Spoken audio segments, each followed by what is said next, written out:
Hi guys, कैसे हो आप सब। मैं अच्छी हूँ, आप कैसे हो। सो गाइस आज मैं बना रही हूँ ध्रुव राठी का रिएक्शन वीडियो, जो उनकी अभी रिसेंट वीडियो आई है। ओके, तो इस जगह पर टाइटल हमने लेके पता चल गया होगा मैं क्या वीडियो बना रही हूँ। उसका टाइटल नहीं मिल रहा था।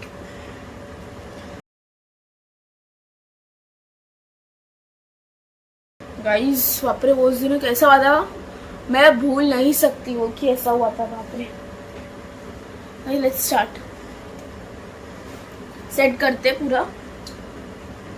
धरती पर सबसे पहली लिविंग थिंग आखिर में लिविंग थिंग कैसे बनी? क्या कोई ईश्वरी शक्ति थी जिसने इसमें जान फूंक दी, या ये कोई एलियन था जो धरती पर आ गया रहने के लिए?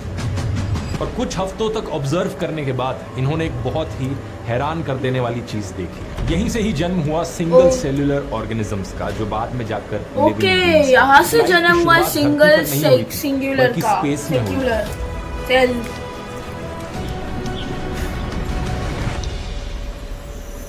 नमस्कार दोस्तों, क्या आप जानते हो आपका नमस्कार एक केले के डीएनए से 60% मिलता जुलता है? नहीं, मजाक नहीं कर रहा, ये बात सच है, क्योंकि 60% मिलता जुलता है। एक ही एंसेस्टर रहा है अगर आप टाइम में बहुत बहुत पीछे जाओ।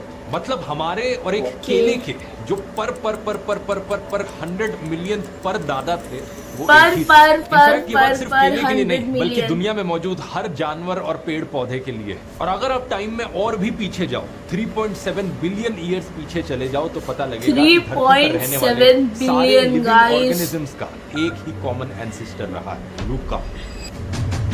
लूका का नाम दिया है, इसका फुल फॉर्म है लास्ट यूनिवर्सल कॉमन एंसेस्टर। ये एक सिंगल सेल ऑर्गेनिज्म था जिसे आप एक माइक्रोब कह सकते हो। साइंटिस्ट का मानना है इसे गर्म जगहों में रहना काफी पसंद। मुझे I am not good at science नहीं लगता है, so ऐसे प्रोनाउंसिएशन में मिस्टेक होंगी तो I am like extremely sorry. Start करते हैं। था और आज धरती पर जितनी भी लिविंग थिंग्स मौजूद हैं, चाहे प्लांट्स हो, एनिमल्स हो, फंगस हो, एल्गी हो या बैक्टीरिया ही क्यों ना हो, हम सब इस एक ऑर्गेनिज्म से इवॉल्व हुए हैं। अब ऐसा नहीं है कि लूका पहला लिविंग ऑर्गेनिज्म था धरती पर जिंदा रहने वाला। इससे पहले भी कई लिविंग ऑर्गेनिजम्स रहे होंगे, लेकिन साइंटिस्ट को नहीं पता कि वो कैसे दिखते होंगे। इनफैक्ट साइंटिस्ट को ये भी नहीं पता कि लूका कैसा दिखता हो, लेकिन लूका एक लिविंग ऑर्गेनिज्म था, ये बात इंपॉर्टेंट है। क्योंकि साइंटिस्ट को नहीं पता गाइस लूका कैसा दिखता है। भाई जिंदा कैसे? ये सवाल है, आपको पता है? कमेंट में बताओ। आखिर में लिविंग थिंग कैसे बनी? क्या कोई ईश्वरी शक्ति थी जिसने इसमें जान फूंक दी, या ये कोई एलियन था जो धरती पर आ गया रहने के लिए? भाई कैसे बनी? लाइफ के ओरिजिन का। आखिर नॉन लिविंग मैटर, पत्थर, मिट्टी, पानी और कुछ एलिमेंट्स कैसे ओरिजिन का सवाल है गाइस, सवाल। ऑर्गेनिजम्स। आइए समझते हैं इस रहस्य को गहराई से आज के इस वीडियो में। ओके, समझते हैं। मेरे वीडियो के अंदर सब समझते हैं। ये मेरा 5वां वीडियो है दोस्तों एवोल्यूशन की सीरीज में। #vlog में और बना चुका हूं, जो आप स्क्रीन पर देख सकते हो। पहला थ्योरी ऑफ एवोल्यूशन पर, दूसरे में बात करी हमने बंदरों से इंसान कैसे बने, तीसरे में बात करी कि मुर्गी पहले आई या अंडा। ये 5 वीडियो है एवोल्यूशन के सीरीज में गाइस। धरती की फॉर्मेशन हुई, और अब 5वें में बात करेंगे कि कैसे नॉन लिविंग बंदरों से इंसान कैसे बने, बीन्स की फॉर्मेशन। ये चीज मुर्गी पहले आई क्या अंडा में ही अनबिलीवेबल लगती है। कैसे पॉसिबल कैसे सोलर सिस्टम में धरती की फॉर्मेशन हुई। ज्यादातर साइंटिस्ट को भी यही लगता है। कमेंट करना, मैं इसका वीडियो बनाऊंगा रिएक्शन वीडियो, तो कोई ना कोई लाइफ फोर्स जैसी चीज है जो हर जीव के अंदर मौजूद है, जो उन्हें जिंदा रखने का काम करती है।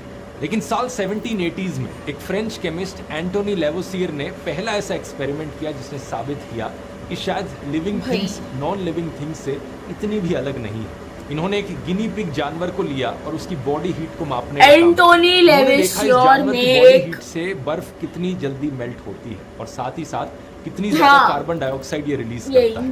फिर इन्होंने कोयले के टुकड़े से मेजर किया जो same amount of carbon dioxide release करेगा, और जिससे उतनी ही मेल्ट होती है।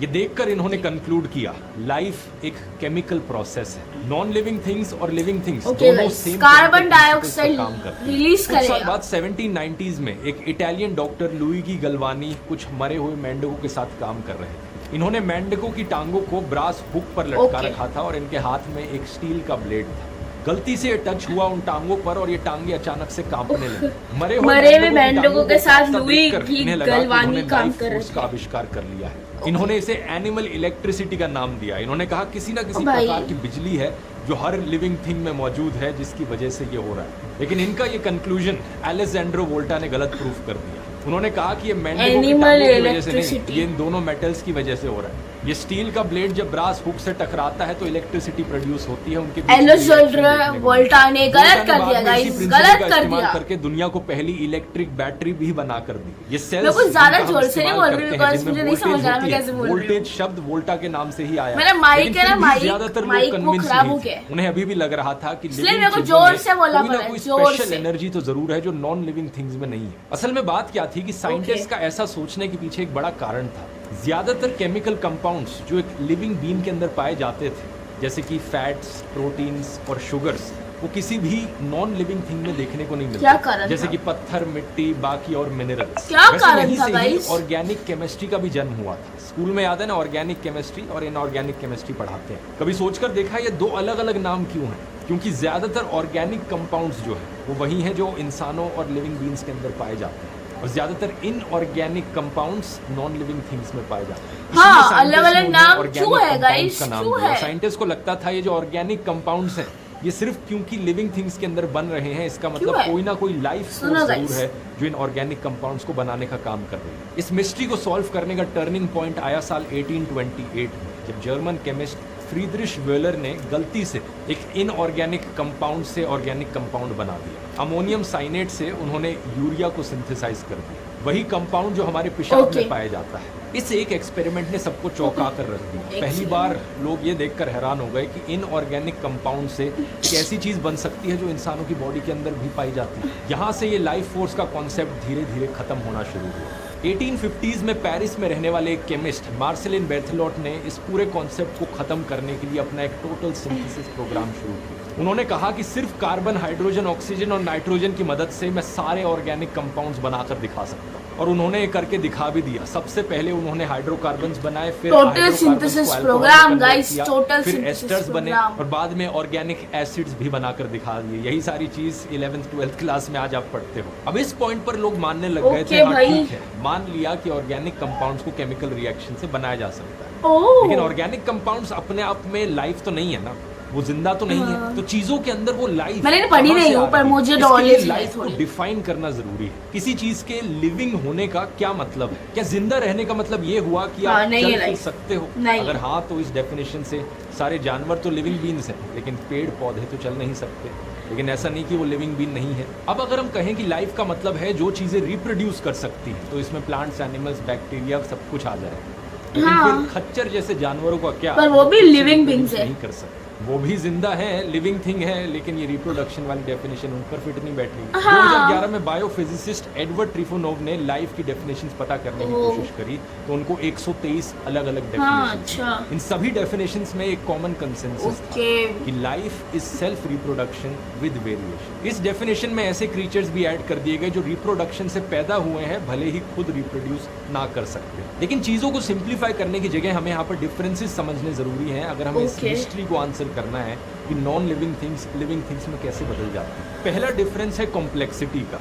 जो लिविंग बीन्स हैं उनके अंदर बहुत सारे अलग अलग केमिकल कंपाउंड्स मौजूद हैं। नॉन लिविंग चीजों में उतनी कॉम्प्लेक्सिटी नहीं है। दूसरा डिफरेंस यहाँ पर आता है क्या guys, non living things living things में कैसे बदल जाती है? ये वीडियो पता चलेगा। एनर्जी के लिए सभी जानवर खाना खाते हैं एनर्जी प्रोड्यूस करने के लिए, सभी पेड़ पौधे धूप को खाते हैं एनर्जी प्रोड्यूस करने के लिए, और बैक्टीरिया, वायरस जैसे माइक्रोब्स भी अपनी आसपास की एनवायरनमेंट से कुछ ना कुछ लेते जरूर है एनर्जी प्रोड्यूस करने के लिए, और जो बच जाता है उसे एनवायरनमेंट में वापस निकाल देते हैं। यही होता है मेटाबॉलिज्म। धरती पर जिंदा रहने वाली सारी चीजों में मेटाबॉलिज्म देखने को मिलता है। तीसरा फर्क आता है बाउंड्री का। जो लिविंग ऑर्गेनिजम्स वो एनवायरनमेंट को देते हैं, एनवायरनमेंट से बाउंड्री के थ्रू। हमारे स्किन सेल्स एक बैरियर बनाते हैं बाहर की एनवायरनमेंट से। पेड़ पौधों में उनके सेल्स ये काम करते हैं।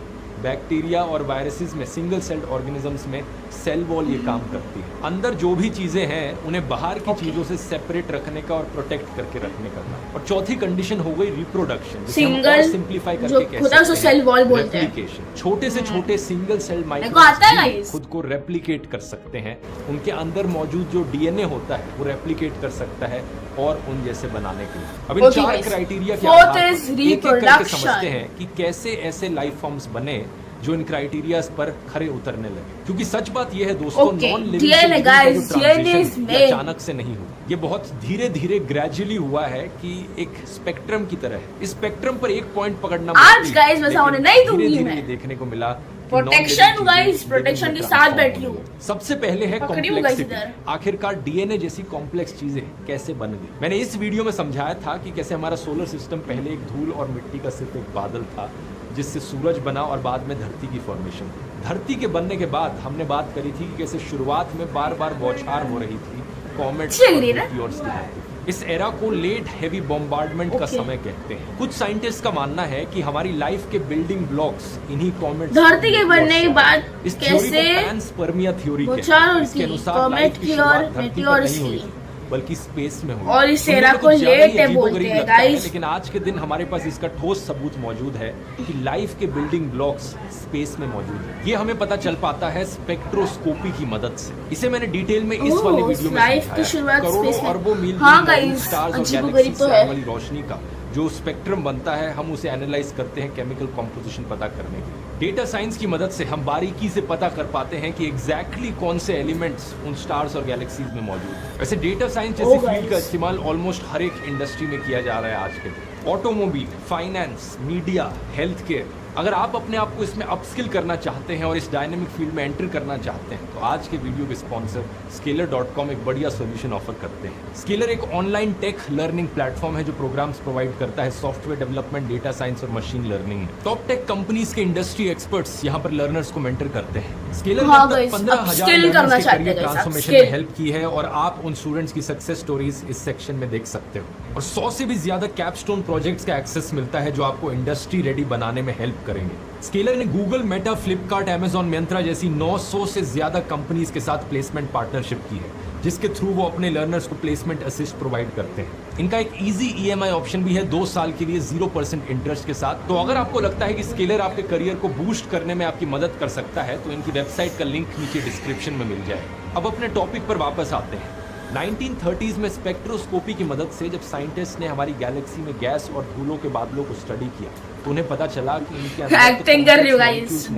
शुरू में मिथाइलिन और साइनाइड जैसे सिंपल मॉलिक्यूल्स की खोज हुई। बाद में जैसे जैसे टेलीस्कोप्स और एडवांस्ड बनते गए, रेडियो और इंफ्रारेड टेलीस्कोप्स आए तो हमने पाया कि अमोनिया, वाटर और फॉर्मल्डिहाइड के मॉलिक्यूल्स भी स्पेस में मौजूद है। 1969 में ऑस्ट्रेलिया में गिरे मर्चिसन मीटियोराइट में 20 से भी ज्यादा अमीनो एसिड्स शुरू में मिथाइलिन और साइंटिस्ट ने स्पेस में यूरिया, ग्लाइसिन और इथेनॉल की भी खोज करी। जब इथेनॉल यानी अल्कोहल स्पेस में पाया गया तो मीडिया में हेडलाइन चली स्पेस वोडका नाम से। 2014 में तो आइसोप्रोपाइल साइनाइड जैसे मॉलिक्यूल्स की भी खोज हो गई। ये धरती पर मिलने वाले अमाइनो एसिड्स की कॉम्प्लेक्सिटी से मेल खाता है। सैजिटेरियस B2 क्लाउड जो धरती से यूरिया, ग्लाइसिन एंड एंथन इनमें मॉलिक्यूल्स मिले जिसमें कायरलिटी देखी गई। कायरलिटी भी एक ऐसा कॉन्सेप्ट है जो आपने स्कूल में पढ़ा होगा, जहाँ पर मॉलिक्यूल्स की मिरर इमेज होती है। लेफ्ट हैंडेडनेस और राइट हैंडेडनेस देखने को मिलती है। धरती पर पाए जाने वाली लाइफ की कायरलिटी एक बुनियादी पहचान है, क्योंकि अमाइनो एसिड्स डीएनए और आरएनए में भी कायरलिटी देखने को मिलती है। करीब 20 ऐसे अमाइनो एसिड्स हैं जो धरती पर मौजूद हर लाइफ फॉर्म में पाए जाते हैं। ये एक बिल्डिंग ब्लॉक्स की तरह है लाइफ के,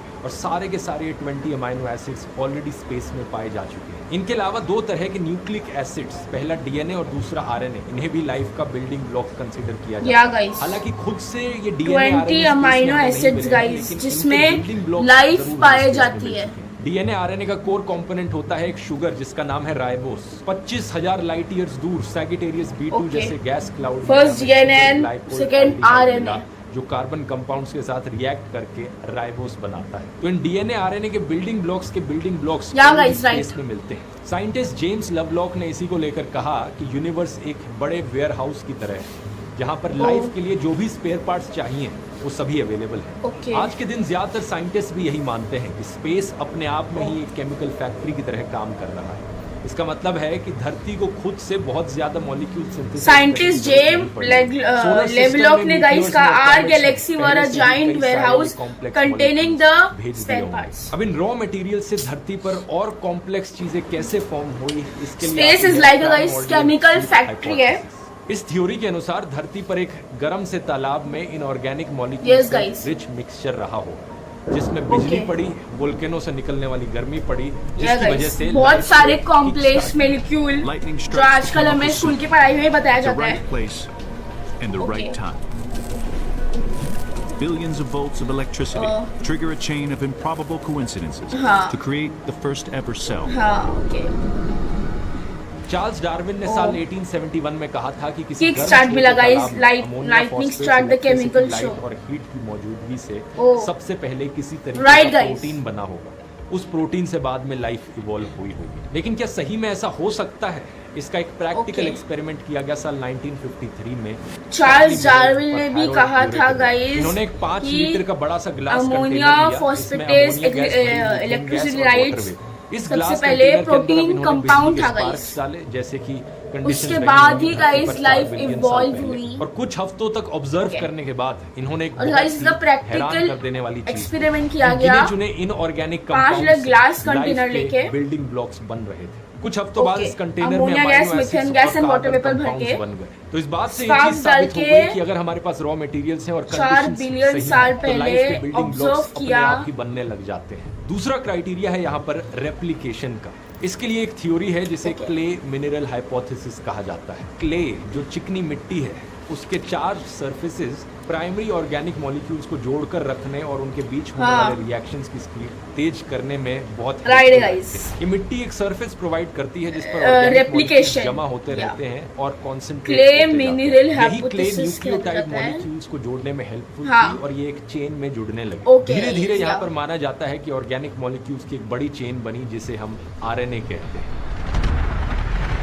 आरएनए जेनेटिक इंफॉर्मेशन को स्टोर कर सकता था और अपने आप को सेल्फ रेप्लिकेट कर सकता था। एक बार फिर से इस चीज को प्रैक्टिकल एक्सपेरिमेंट से साबित किया जा चुका है कि क्ले के सरफेसेस पर छोटे छोटे पार्टिकल्स फिर एक ऑर्गेनिक मॉलिक्यूल्स बड़ी चेन बन गई जिसे आरएनए भी कहते हैं। हालांकि ये वाली चीज आज के दिन अभी भी एक बहुत बड़ी मिस्ट्री है कि पहला आरएनए मॉलिक्यूल सेल्फ रेप्लिकेटेड बना सकता था, वो सेल्फ रेप्लिकेट कैसे करने लगा। लेकिन इससे रिलेटेड भी कुछ प्रैक्टिकल एक्सपेरिमेंट्स जरूर किए गए हैं जो कुछ स्पेसिफिक चीजों को क्लियर करते हैं। जैसे कि 2009 में किया गया जॉन सदरलैंड का एक्सपेरिमेंट। इन्होंने देखा कि हाइड्रोजन साइनाइड, एसिटाइलिन और फॉस्फेट जैसे कुछ सिंपल मॉलिक्यूल्स अल्ट्रावायलेट लाइट के अंदर आरएनए के न्यूक्लियोटाइड्स बन सकते हैं। यहाँ पर बात आती है आरएनए वर्ल्ड हाइपोथेसिस की, जिसके अनुसार आरएनए ही एक्चुअली में सबसे पहले आया। 2009 में जॉन सदरलैंड ने एक हाइड्रोजन और साइनाइड एक्टिविलेन एंड फॉस्फेटेस को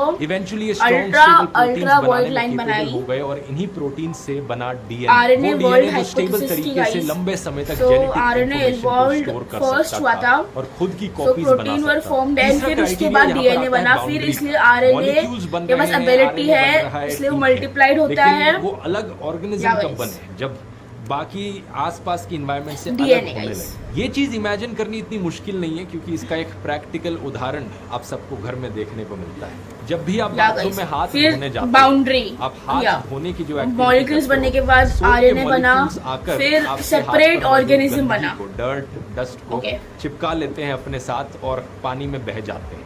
ऐसा क्यों होता है? फैटी एग्जाम्पल आपके घर पे स्कूल में जैसा आपने पढ़ा था, सोप मॉलिक्यूल्स का एक हाइड्रोफिलिक पार्ट होता है और एक हाइड्रोफोबिक पार्ट। वो हिस्सा मॉलिक्यूल का जो पानी से अट्रैक्ट होता है और वो हिस्सा जो पानी से दूर रहना चाहता है। इसी की वजह से एक ऐसी शेप बन जाती है जो ऑयल, डस्ट और डर्ट मॉलिक्यूल्स को अपने अंदर फंसा लेती है। क्यों होता है? तरीके से देखा जाए तो ये एक सेल का स्ट्रक्चर बन रहा है जहाँ पर बाहर की कोई चीज अंदर नहीं आ सकती। ये जो फैटी एसिड्स हैं इनसे लिपिड्स और पानी में जाने पर लिपिड्स छोटे-छोटे बबल्स बनाने लगे। इन बबल्स में अंदर केमिकल्स ट्रैप होते हैं और ये लिपिड्स प्रिमिटिव सेल मेम्ब्रेन्स की तरह बन गए। अब इन्हीं में से ही किसी लिपिड में आरएनए मॉलिक्यूल्स ट्रैप हो गए और एक तरीके से बाउंड्री बन गई जिससे आरएनए लिपिड्स के अंदर ही फंस कर रहेगा। आरएनए मॉलिक्यूल का एक सेल मेम्ब्रेन जैसे स्ट्रक्चर के अंदर होना आपको किसकी याद दिलाता है? एक सेल की। इसीलिए इन्हें प्रोटोसेल्स कहा जाता है। प्रोटोसेल्स का मतलब सेल्स के आने से पहले जो सेल्स थे। ये सबसे सिंपलेस्ट फॉर्म्स था सेल्स के बनने का, और यही प्रोटोसेल्स आगे चलकर सेल्स बने जब ये और कॉम्प्लेक्स बनने लगे। यहीं से ही जन्म हुआ single cellular organism, cell membrane में जाकर लिविंग बीइंग्स बने। इसलिए गाइस इसे प्रोटोसेल कहते हैं। ओके, सेल्स के आने से जो पहले सेल्स लगा इसलिए उसे प्रोटोसेल्स कहते हैं। मेटाबॉलिज्म। आखिर मेटाबॉलिज्म कैसे शुरू हुआ? किसी चीज को खाने की क्या जरूरत पड़ी? इसका सिंपल जवाब है एनर्जी। अगर आरएनए और डीएनए को खुद को रेप्लिकेट करना है तो एनर्जी बाद में जाएगा इस लिविंग बीइंग्स। और शुरुआत में ये एनर्जी इन प्रोटोसेल्स को मिली धरती की एनवायरनमेंट से। समुद्र की गहराइयों पर अक्सर ओशन फ्लोर्स पर वेंट्स होते हैं, मेटाबॉलिज्म वेंट्स कहा जाता है। हाँ, मेटाबॉलिज्म कैसे स्टार्ट हुआ? पानी बाहर आता है और साइंटिस्ट का मानना है कि लाइफ की शुरुआत यहाँ हुई हो सकती है। इसे हाइड्रोथर्मल वेंट थ्योरी कहा जाता है। इस थ्योरी के अनुसार लाइफ की शुरुआत इन्हीं हाइड्रोथर्मल वेंट्स के पास हुई थी, और ऐसा माना जाता है कि लूका भी ऐसी ही किसी जगह पर पैदा हुआ हो। प्रोटोसेल्स को सर्वाइव करने के लिए एनर्जी चाहिए थी, तो इस पानी में जो न्यूट्रिएंट्स थे वे उसको अपने अंदर ट्रैप करने लगे। इन न्यूट्रिएंट्स को ट्रैप किया गया फैटी एसिड्स की मदद से, जो न्यूट्रिएंट्स इनको अमाइनो एसिड्स, लिपिड्स और आरएनए डीएनए बनाने के लिए चाहिए थे, उनका इस्तेमाल कर लिया गया और बाकी न्यूट्रिएंट्स को एनवायरनमेंट में सिंपली छोड़ दिया गया। ये एक तरीके का सिंपल लूका भी जैसे ही कोई चीजों में बर्थ लिया होगा, पानी में मौजूद गर्मी से आ रही थी। जैसे जैसे लाइफ बढ़ी, सिंगल सेल्स के लेवल पर भी बहुत कंपटीशन शुरू हो गया, क्योंकि हाइड्रोथर्मल वेंट्स के पास तो बहुत अच्छी एनवायरनमेंट मौजूद थी। पानी के अंदर काफी ज्यादा न्यूट्रिएंट्स थे, मिनरल रिच पानी था और गर्मी भी थी रिएक्शंस को करने के लिए। लेकिन जैसे ही इन वेंट से दूर जाएगा, एक सिंपल गाइस मेटाबॉलिज्म है जिसमें एनर्जी पानी में मौजूद हो गई। सोर्स बचा, गाइस लाइफ प्रोग्रेस हुई ना, या फिर उनके साथ सिंगल सेल उनके साथ मर्ज हाइड्रोथर्मल वेंट्स दोनों ही के पास चीजें बहुत आज के अच्छा दिन भी हमें जानवरों में भी देखने को एनवायरनमेंट थी। पहला प्रेडेशन, दूसरे जानवरों को खाना एनर्जी पाने के लिए, और दूसरा म्यूचुअलिज्म, दूसरे लिविंग बीइंग्स के साथ कोऑपरेट करना और साथ में काम करना। इसका एक उदाहरण हो सकता है एक मधुमक्खी जो फूलों से शहद पीती है और साथ ही साथ फूलों की पॉलिनेशन करने में भी मदद करती है। तो सेल्स के लेवल पर भी हमें यही चीज देखने को मिली। इसके लिए 4 नाम समझने जरूरी है। पहला है प्रोकैरियोट, दूसरा बैक्टीरिया, तीसरा आर्किया और चौथा eukaryote. Prokaryote single cell organisms होते हैं। ये 2 तरह के होते हैं, एक बैक्टीरिया, दूसरे आर्किया। ये दोनों फॉर्म्स ऑफ लाइफ हैं जो अलग अलग तरीके से ओरिजिनेट हुए हैं, लेकिन एक ही तरीके के प्रीमोर्डियल सूप से ओरिजिनेट हुए। इसी वजह से इनमें 1/3 सिमिलैरिटीज है। दूसरी जो कैटेगरी है यूकैरियोट्स की, वो मल्टी सेल्यूलर ऑर्गेनिजम्स होते हैं, जैसे कि prokaryotic, bacteria, archaea and eukaryotic. या गाइस ये अभी 7 में पढ़ाया जाता है, जो मैंने पढ़ चुकी हूं। पॉपुलेशन, ये दोनों पॉपुलेशंस पास रहती थी। ये एक म्यूचुअली बेनिफिशियल रिलेशनशिप थी, क्योंकि बैक्टीरिया आर्किया के वेस्ट पर फीड करते थे। जितने पास रहते थे, ये हर इसमें पढ़ाया जाता है। तो एक पॉइंट पर बैक्टीरिया आर्किया के इतने करीब आया कि वो उसके अंदर ही घुस गया। Okay, like plants, animals, 2 billion bacteria ने इस चीज को इसलिए टॉलरेट किया क्योंकि उसे कोई नुकसान नहीं दिखा इस चीज में। और जब ऐसा हुआ, एक सेल के अंदर दूसरा सेल अपनी इंडिपेंडेंस मेंटेन कर पा रहा है। यही सेल सभी मल्टी सेलुलर ऑर्गेनिजम्स का एक एंसेस्टर माना जाता है। धरती पर जितनी भी कॉम्प्लेक्स लाइफ है, पेड़ पौधे जानवर, ये सब इस सिंगल सेल ऑर्गेनिज्म से आए हैं, जो बैक्टीरिया और आर्किया के मर्जर से पॉसिबल हुआ है। आप पूछोगे ये कैसे पता चला? 1960s में एक अमेरिकन बायोलॉजिस्ट लिन मार्गुलिस ने सेल्स के अंदर एग्जिस्ट करने वाले माइटोकॉन्ड्रिया पर रिसर्च करी थी। अब माइटोकॉन्ड्रिया का फंक्शन होता है सेल्यूलर ऑर्गेनिज्म का सेल को एनर्जी प्रोवाइड करना। इन्होंने डीएनए स्टडी करा तो पता चला कि सेल का अपना एक अलग डीएनए है और माइटोकॉन्ड्रिया का अपना खुद का एक अलग डीएनए है। माइटोकॉन्ड्रिया का डीएनए टाइफस नाम के बैक्टीरिया के डीएनए जैसा है। 1960s में एक अमेरिकन बायोलॉजिस्ट कंक्लूजन ये निकला कि माइटोकॉन्ड्रिया और जो बाकी का माइटोकॉन्ड्रिया अलग-अलग ऑर्गेनिज्म रहे होंगे एक पॉइंट ऑफ टाइम पर। और आज के दिन इस चीज का ठोस सबूत मौजूद है कि आर्किया और बैक्टीरिया का जो मर्जर हुआ था, उसमें से बैक्टीरिया माइटोकॉन्ड्रिया बन गया और आर्किया बाकी का सेल रहा। और क्योंकि माइटोकॉन्ड्रिया सिर्फ यूकैरियोट्स में ही होते हैं, प्रोकैरियोट्स में नहीं होते, तो सारे ही मल्टी सेलुलर ऑर्गेनिज्म्स का जन्म इसी की वजह से हो पाया। बिना माइटोकॉन्ड्रिया के कोई भी मल्टी सेलुलर ऑर्गेनिज्म पॉसिबल ही नहीं था। सभी यूकैरियोट्स को बहुत सॉलिड एविडेंस है गाइस। आर्किया और बैक्टीरिया जो मर्जर होता है ना, माइटोकॉन्ड्रिया ही प्रोवाइड करता है। एक औसत यूकैरियोट बैक्टीरिया के जीनोम से 2 लाख गुना बड़ा जीनोम सपोर्ट कर सकता है और 2 लाख गुना ज्यादा एनर्जी कमांड कर सकता है।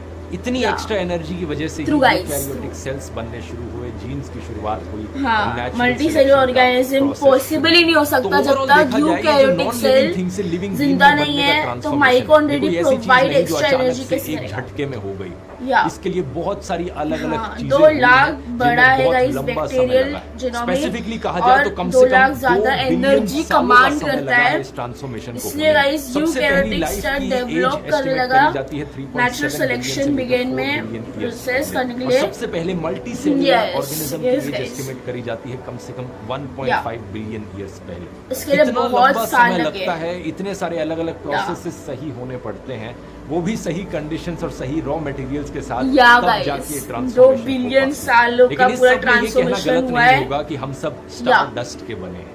जितनी भी या चीजें हम guys. सब के बनने के लिए चाहिए वो सब स्पेस में मौजूद है। या। उम्मीद करता हूँ वीडियो हमेशा की तरह इन्फॉर्मेटिव लगा होगा। 1.5 बिलियन ईयर्स मिल जाएगा। और अब अगर आप और जानना चाहते हैं इस चीज़ के बारे में कि मल्टी सेलुलर ऑर्गेनिजम्स और कैसे इवॉल्व किए जिससे आगे चलकर पेड़ पौधे बने और इंसान बने, तो इसकी बात मैंने डिटेल में करी है थ्योरी ऑफ एवोल्यूशन वाले वीडियो में, जो आप यहाँ क्लिक करके देख सकते हैं। बहुत या